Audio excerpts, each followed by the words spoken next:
Spike. We got a spike setting. My little rescue guy, how long ago was that now? 2016? Wow, buddy. You realize that's like 9 years ago. I rescued him from the SPCA shelter close to where I live.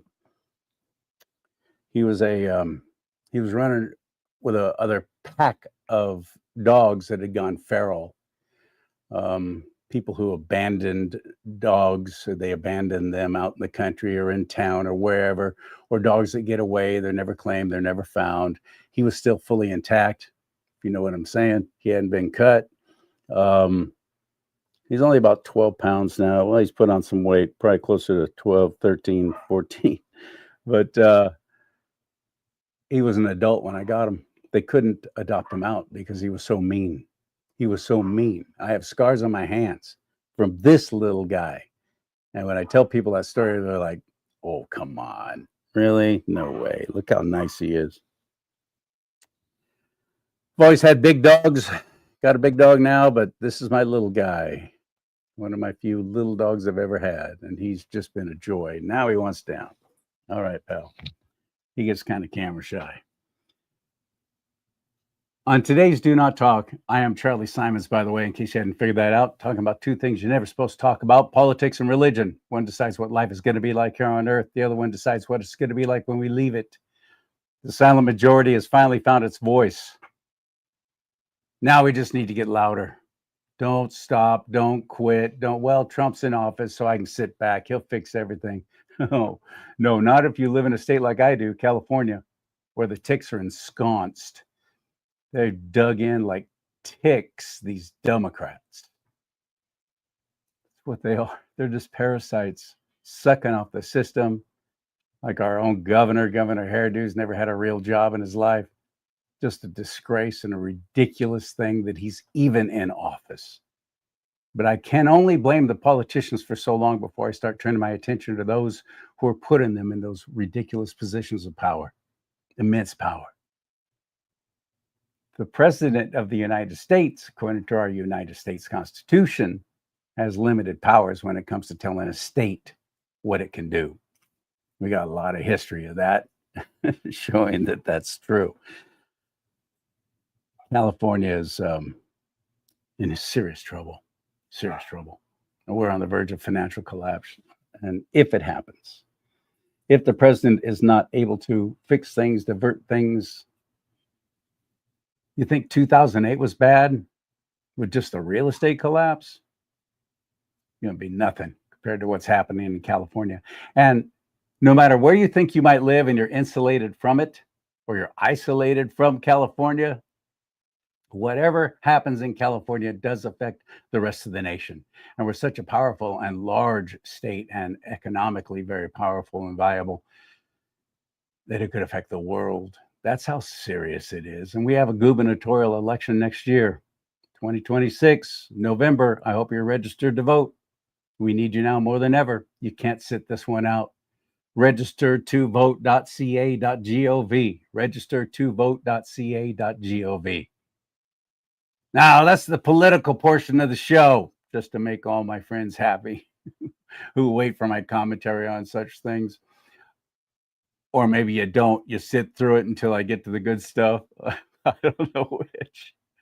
Either way, I'm glad you're here. And I thank you for liking, subscribing, and sharing. You subscribe on YouTube. We're live there right now. We're live on a Facebook page, which I can't really disclose because Facebook has deleted all of my Facebook pages. So I'm using a friend's Facebook page to go live. I'm also live on rumble.com, rumble.com/do-not-talk. And hello, everybody at LinkedIn. I'm glad you're here. Thank you so much for liking, subscribing, following these channels, sharing. You help us break down the algorithm that way. And you're going to want to share this show because we're talking about something. I've seen the effects of it. I've had it happen to family members. I can share your stories, but I know that we probably all have them of cancer, the big C. And my guest says it is possible to have a world without cancer. It is not the death sentence that everybody automatically labels it. There are other ways, there are other answers.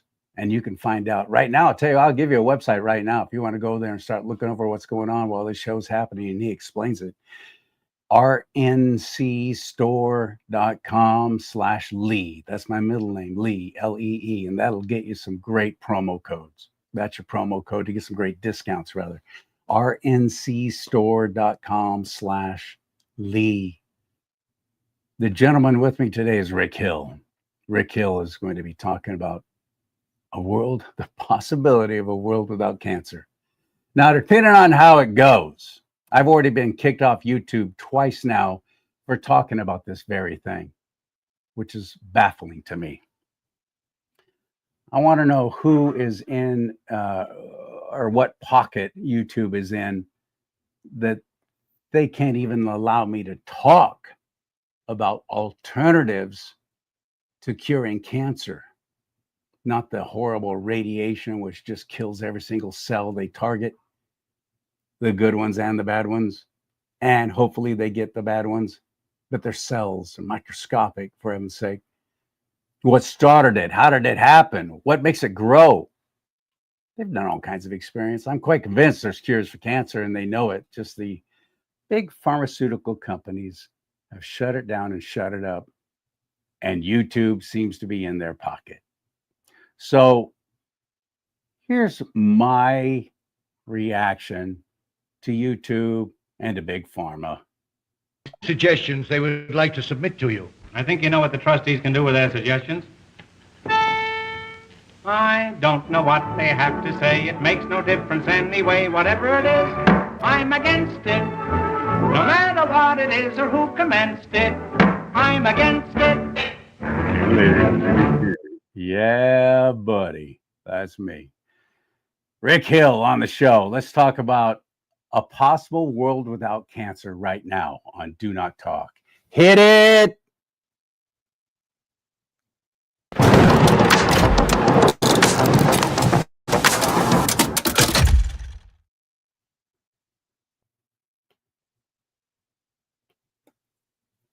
Dang it.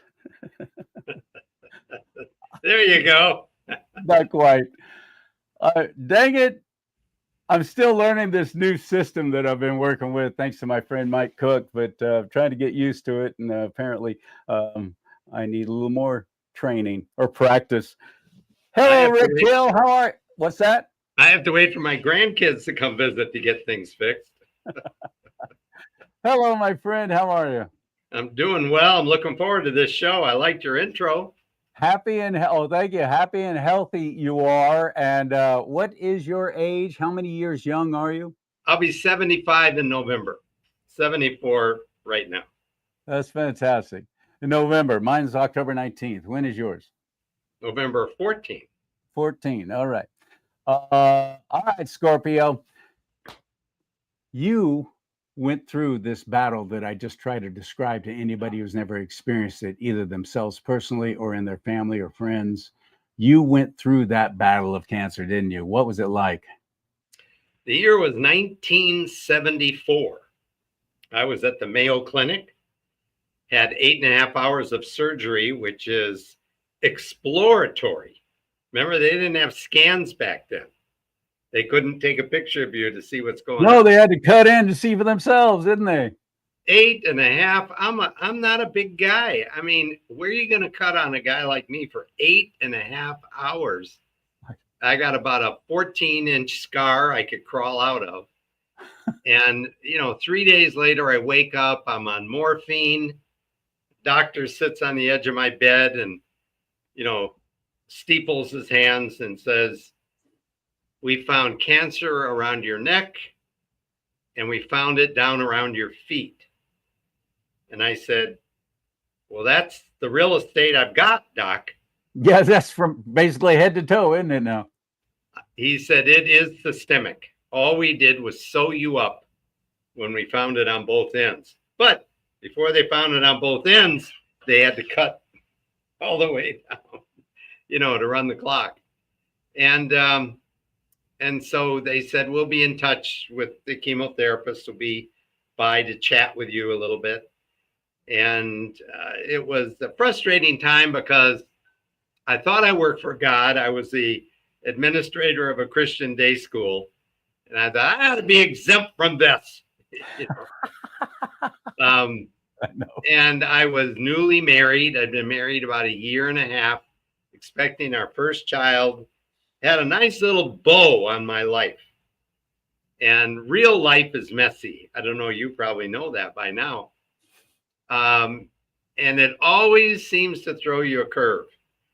But I've got a life verse out of the Bible that I'll share. I really like it. Even if you're not religious, you're going to like it. When Abraham, it's a funny story. I think the Bible doesn't always say, okay, three guys walk into a bar. It doesn't set up humor, you know. Abraham was looking for a wife for his daughter, for his son. So you know the story. He didn't want to pick the women that were in the neighborhood he was living in. Don't say that today. And he loaded up camels with probably about $500,000 worth of jewels. I mean, he was going to close this sale one way or the other. He had a dowry. God spoke to him audibly, I guess, this time, and said, send your servant, there'll be a well in this city. And if a beautiful woman, a virgin, not sure how they determine that, but a beautiful woman comes to the well. Knew it would be God. Yeah. Offers you a drink, water.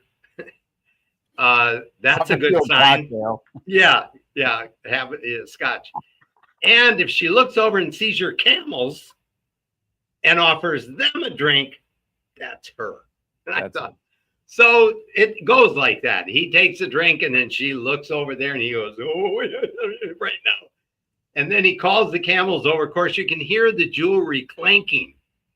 You know, as he approaches her and glinting in her eyes from the sun off of the diamonds. And he tells her the story. And she says, oh, this is really something. I want to be a servant of the Lord, and on and on. And he's thinking, this is really great. And so when he gets back, he brings her back. And when he gets back, a buddy of his says, well, how did you know where to go?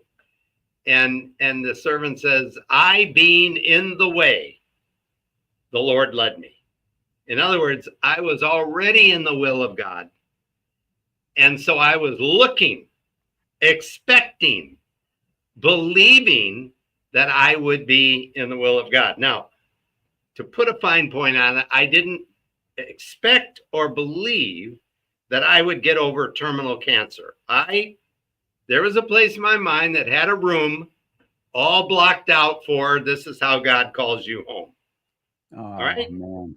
So I'm not saying I was down to 120 pounds. I was seeing the pink elephants due to the morphine. And I was kind of in a bad mood by now. You know, this is not turning out the way that, the seminarian told me to be. So I'd be lying if I told you I knew what to do. I even walked down the hall at the Mayo Clinic into the chemo ward where I was headed. And I talked to about 3 guys that were all hooked up and throwing up and their hair's falling out and miserable thing. And I said, I'm down the hall. My name is Rick. Tell you what, if you had it to do over, would you come back and take this chemo to a person? They said no. Now, how smart would you have to be if you wanted a Chevrolet to go talk to 3 Chevy owners who said, no, don't do it, don't buy it. And after you heard them, you got in your car and drove to a Chevy dealer. How smart would you have to be? But I really didn't have any other options at that time. This is where I being in the way. Here's the inciting incident. This is Act 1. This is where my story went and completely changed. And it isn't always dramatic. It was a 10-cent stamped letter a buddy of mine sent to me. And I opened it and it said, Dear Rick, if you want to live You've got to leave the Mayo Clinic. I called him. I knew who he was. He was this Baptist pastor who used to come to our chapel and talk half about Jesus and half about the government.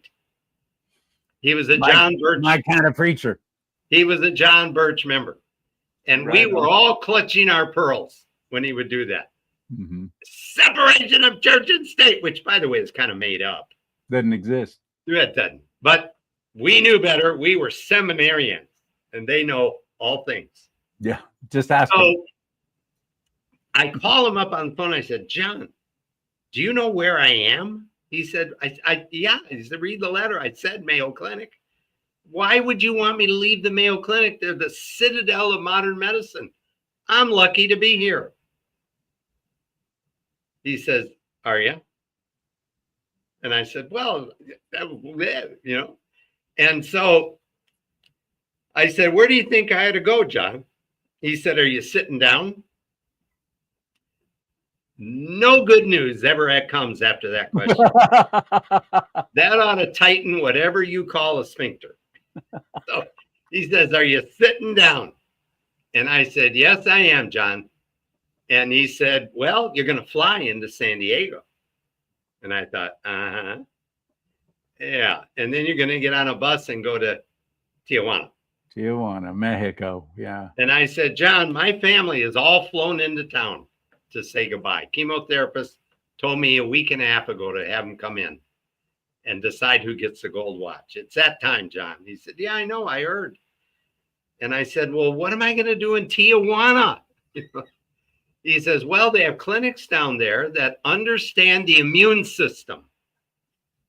And where you are right now, and where most people go, they don't. You're right, modern medicine, they're masters of. But they're not all about using what God gave you to get well. And we're not talking about faith healing here, although that played a part. We're talking about getting what God gave us turned back on. It's called the immune system. So I said, well, I don't know. My family's in town. We're going to have a family meeting tonight. What is it they're going to do to me in Tijuana? What are they going to give me? Second, am I sitting down? And I said, what are they going to give me, John? He said, well, it's a derivative of a natural product. I said, what product? He said, apricots. Apricots. Or as you said, I'm going to apricot. sit down and tell my family that I'm going to leave the Mayo Clinic, go to Tijuana, and have some sort of apricot derivative. Is this John? Have I got it right? He said, yeah. He says, it doesn't sound good, I guess, but I know people that are getting well. So I said, all right, I'll do this. Let me call my chemotherapist, see if he'll rush me in for a little conclave. They took me down to the Mayo Clinic. I sat with the chemotherapist, said he'd give me 15 minutes. And I told him the story I just told you. And I said, what would you do if you were me? Go for it. He says, what do you got to lose? Pretty close. He said, it is warm this time of year in Tijuana. And so pack accordingly. Fell down. I said, message delivered. Yeah. And thank you so much.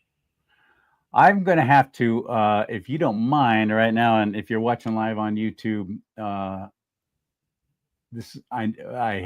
have a very good idea where Rick is heading with this, but I also know that it will get us kicked off YouTube. So I'm going to back out of being live on YouTube right now, and I'm going to invite you to go over to rumble.com/do not talk right now.